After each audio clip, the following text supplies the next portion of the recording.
Today we're speaking with Rod Collins, and the topic is new ways of thinking and new ways of acting that are essential for managing in a rapidly changing world. So Rod, my first question is, as you're working with companies, can you tell us what is the biggest challenge that executives are dealing with?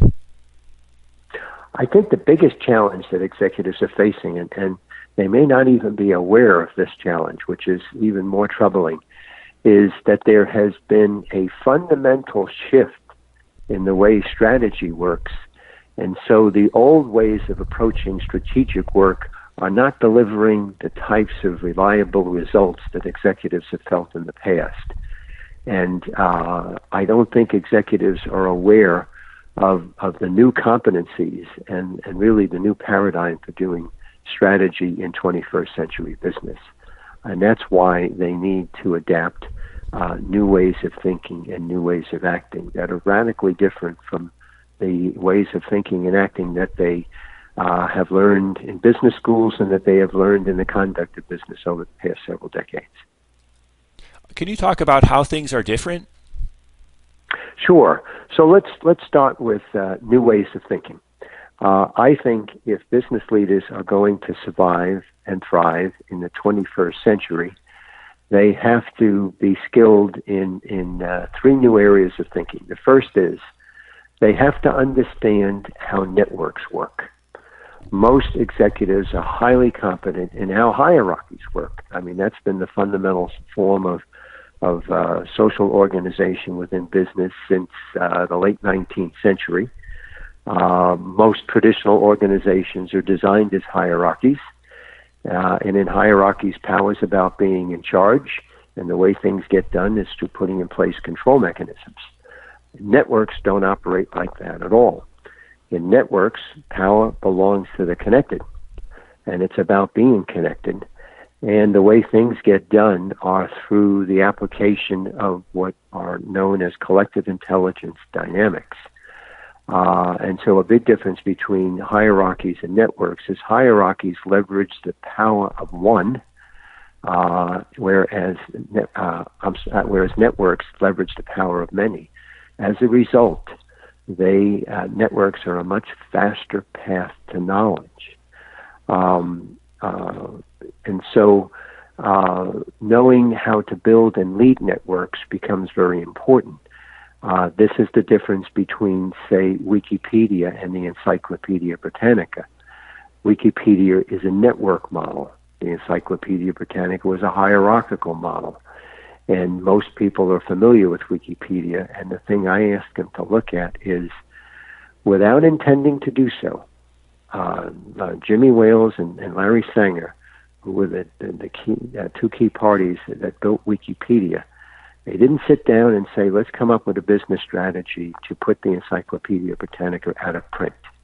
It was an unintended consequence.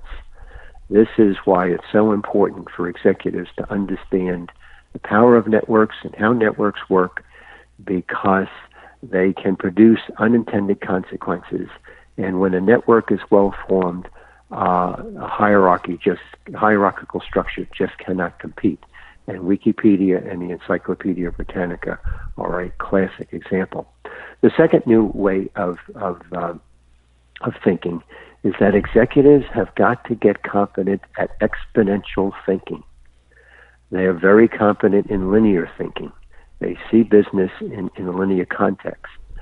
And when you see the business and the world from a linear perspective, it's very easy to fall into the trap that the past is a proxy for the future. Throughout the 20th century, linear thinking was appropriate for strategic development. You could look backwards to see where you'd be going in the future. Most executives are highly competent at the historical details, the historical nuances of their businesses and their industries. That is what has made them experts. And this historical knowledge has been the foundation for executive success for many, many decades. In a rapidly changing world, change happens exponentially. You can't look backwards to go forwards.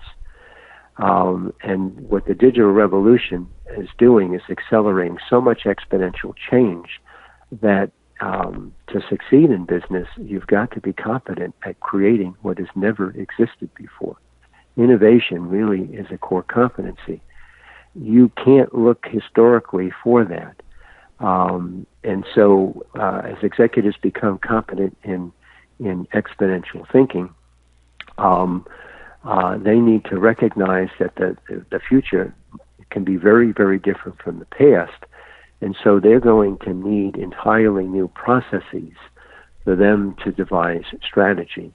And this is where the third different way of thinking comes in. They have to become highly competent and understand collective intelligence. Because collective intelligence is a faster pathway to knowledge. And it's it's very counterintuitive to how it works, because in traditional management thinking, we rely upon the experts. It's, again, this idea of the power of one. The expert is who we look to let us know where we're going. When you build a collective intelligence structure, you bring together a combination of experts, non-experts, and what is sometimes referred to as unusual suspects.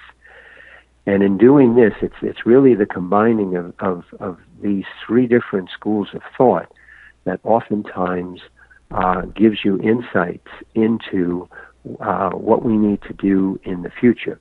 The experts remain important, but they're no longer enough, because they're terribly biased to continue to do things as we've been doing them, because that's where their expertise was. So let me give a practical example of how this plays out. In the summer of 2011, there was a professor out at the University of Washington. His name is Faris Khatib.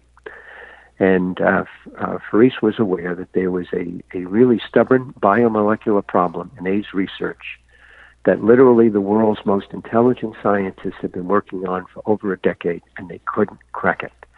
And it was critical that this problem be solved, because it was a major stumbling block in terms of advancing AIDS research. At the University of Washington, they had this online gaming community called Foldit. And what's interesting about Foldit is it's got at least 250,000 participants, but there are no credential requirements for joining it. So you could be a PhD in biotechnology and you can be a member. You could be a high school dropout who just likes online games and thinks this one might be fascinating, and you can join the community. And so Foldit really is this combination of experts, non-experts, and unusual suspects. So Professor Khatib decides, well, the world's best scientists have been looking at this problem. They haven't solved it. What if I throw it out to the Foldit community? It's a little bit more difficult than they normally deal with, but, we got nothing to lose. So he throws it out there. And what evaded the world's most intelligent experts for over 10 years was solved by this community of experts, non-experts, and unusual suspects in 10 days. Collective intelligence is an incredibly fast pathway to knowledge, but it is counterintuitive to the way we understand intelligence works, because we see intelligence as a phenomenon of individuals. But the highest form of intelligence turns out to be collective intelligence, and there's a lot of it sitting inside companies. And so when executives adopt this new way of thinking, they are going to allow themselves a faster pathway to knowledge that will give them insights into how they can create a more reliable future. So those are the three new ways of thinking that are critical for executives going forward. And what about acting for individual executives? What kind of actions can they take to develop the competency? Okay. So once you've got the new ways of thinking, okay, now you've got to act and behave differently. Traditional management, as originally, if you will, created by Frederick Taylor, and it's remained stubbornly consistent for well over a century. We know it as command and control, but when you get underneath it, I like to call it plan and control. There are two fundamental accountabilities for executives that are timeless. They will never change. They were true 100 years ago, and they'll be true 100 years from now, and that's strategy and execution. If an executive does those two things well, They succeed, they keep their jobs. Fail at either strategy or execution, and you'll be on the unemployment line. It's that simple. What is changing are the foundations. So in the past, planning has been the foundation of strategy. Control has been the foundation of execution. And the fundamental management mantra has been plan and control. And most, if not all, executives are highly competent at planning and control. In the future, the new management model is now, it's going to be explore, experiment, and execute. And the foundation for strategy shifts from planning to discovery. Now, when I talk with executives, I hasten to add, everything you've learned about plan and control remains both relevant and important. It's not wasted. It's just no longer enough. And when I put this on a board, I put a big circle around plan and control, and then I take that circle and put an arrow up to execute. And I said, that's where planning and control remains valuable, in how you execute. And the implication of that is planning is no longer a strategic activity. It is an important tactical activity. It's important in terms of doing things right.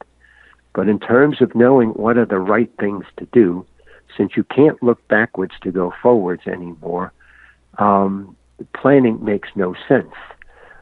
The new basis for strategy is discovery, and that's why exploring and experimenting is important. Because today strategy isn't planned, it's discovered. You're going to be going about, as we mentioned before, you've got to position yourselves so that you can create things that don't exist before, because you've got a whole community of startup companies out there who are trying to do exactly that. And a lot of times executives will fall into the trap that, most startups fail, so I don't have to worry about them. And they're probably true. I've heard along the way that the success among startups is less than 2%. But I point out to executives, you should look at the community of startups, the whole community, as a single competitor. And when you look at them like that, they don't have a 0% probability of succeeding. They have an almost 100% probability of succeeding, because even if just 1% of them succeed, it could be enough to put you out of business. So we know some percentage of them is going to succeed. We just don't know exactly which one. So don't get lulled into thinking they fail 98% of the time. With 100% probability, 2% of them are going to succeed, and it only takes one of them to put you out of business. Think about it if you're selling your home. It just takes one to make the sale work, even though you may have to have 100 or 200 people go through your home before that sale happens. And so they have to get familiar with exploring and experimenting. They have to get familiar with lean startup thinking. This is the lesson that has been learned in that community. The way you get reliability about whether or not your strategic plans will work in the marketplace is you have to prototype, and you have to prototype rapidly and put those prototypes in front of customers and see how they will react. It is customer knowledge, not numbers, not historical numbers, that are going to give you the reliability that your strategic plans will actually succeed in the marketplace. And so rapid iteration is a key part of the strategic discovery process. And one of the things executives have got to get comfortable with is, from a market perspective, nobody cares what you think. It doesn't matter anymore. The bosses could control what went into the market in the 20th century. The only thinking that matters in the market is customers. And executives have got to realize customers are hyper-connected. And if they're happy with what you're doing, they're going to let the whole network of the world know. And if they're not happy, well, they'll do that too. And so their voices are tremendously amplified in a post-digital world. And so theirs are the voices that count. It is the customers that determine what succeed in markets today, not so much the executives deciding what should go in the marketplace. And so by adopting the explore and experiment and execute model, executives, again, can direct planning and control to execution where it matters and do those skills there. But they need to be bringing and hiring people into their organizations who are more creative thinkers, because it is the creative thinkers rather than the analytical thinkers who you want leading the exploring and the execution activity that is the foundation of strategic discovery. Do you have any other examples of executives doing the exploring and experimenting, changing their ways of acting and thinking? Yes, let's focus on that. Let's pick an example that I think most people are aware of. We have both the technology companies and the automotive companies who are pursuing driverless cars. All right, there's no pressing need to do that tomorrow. By tomorrow I mean, literally tomorrow. But there is an awareness that somewhere down the line this is going to happen.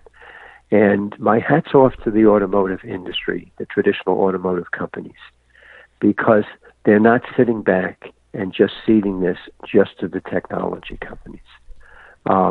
They're involved in developing driverless cars because they recognize that this is going to happen. And in some instances, the automotive companies are partnering with the technology companies. And so, which is, if you think about it, would almost be strategic heresy in the 20th century, the idea that I would partner with somebody who might eventually be, a competitor. And so by thinking differently, the automotive companies, those who are partnering with the technology companies, are creating a new calculus. And so they're demonstrating the different way of thinking. But it's going to take time, and there'll be a sufficient exploratory and experimenting process before driverless cars will get to the point that that they're going to be pervasive in the market.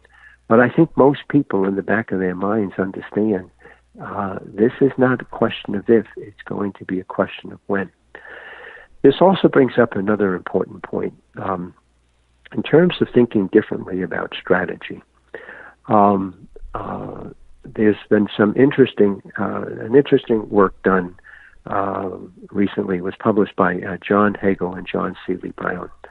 And they talked about strategy being a zoom out and a zoom in process. And what they did was they looked at the technology companies who seem to be doing well at 21st century strategy and said, are they doing anything different from the traditional companies?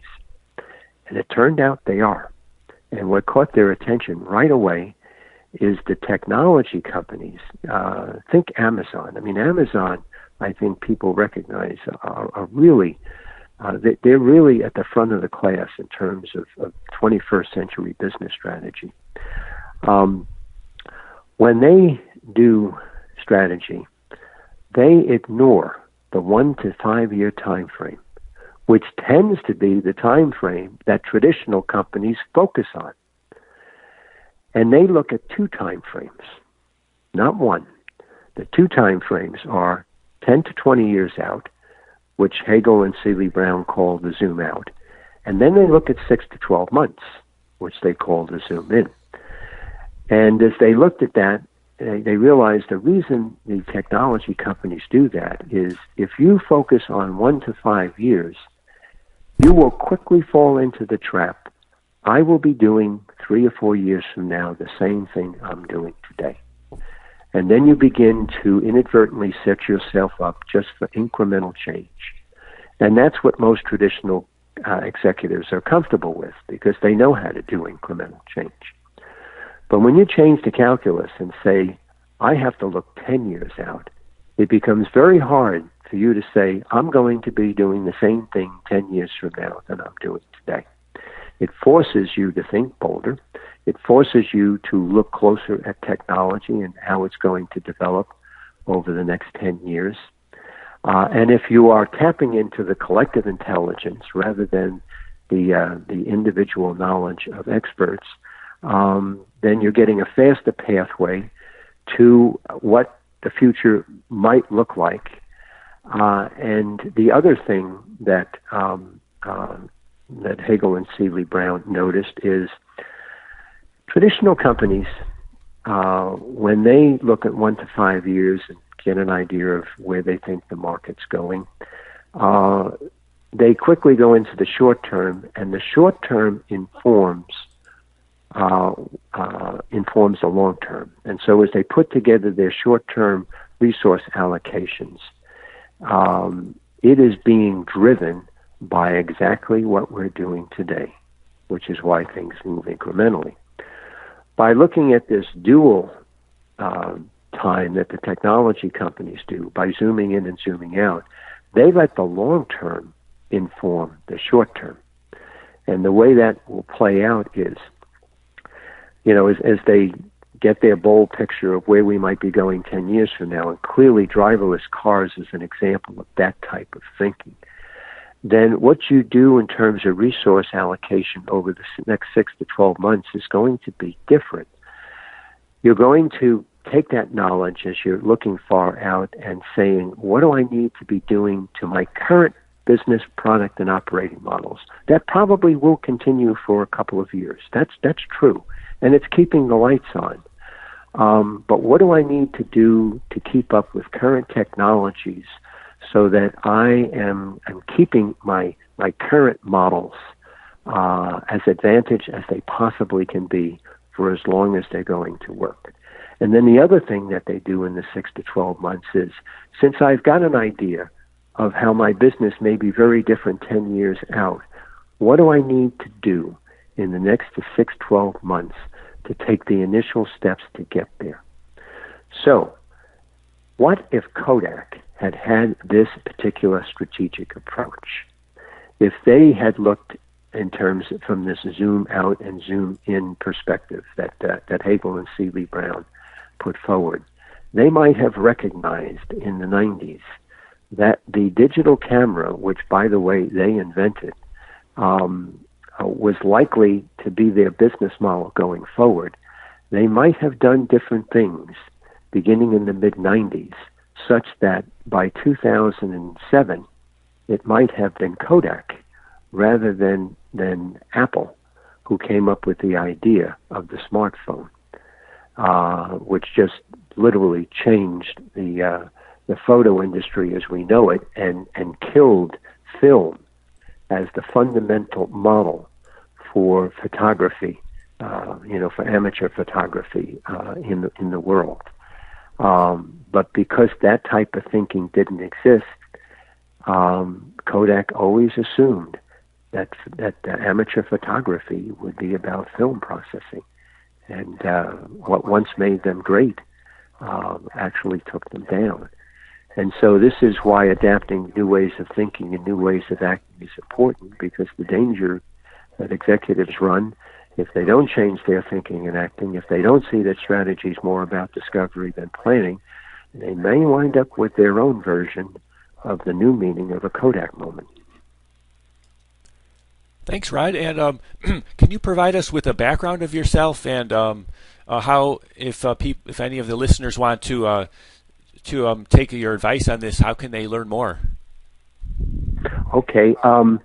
My background is I am affiliated with two organizations. The first is an innovation house that operates in the Chicago, Illinois area, even though I live in Houston, Texas. And it's called Salt Flats, and it is a place where exploring and experimenting is done all of the time, helping companies so that they can execute new ways of doing things. I also am affiliated and serve as the Director of Innovation for a global consulting firm known as Optimity Advisors. Both these organizations are focused on helping traditional companies and traditional leaders survive and thrive in 21st century business. If people want to learn more, I have a monthly column in managementissues.com where I talk about these topics. And in terms of applying this thinking to leading organizations, especially if you want to build and lead a networked organization, my most recent book on this is called Wiki Management, and is available on Amazon. And thanks again for sharing today, Rod. Thank you, Dustin. Always good to talk with you. May you and the listeners have a great day.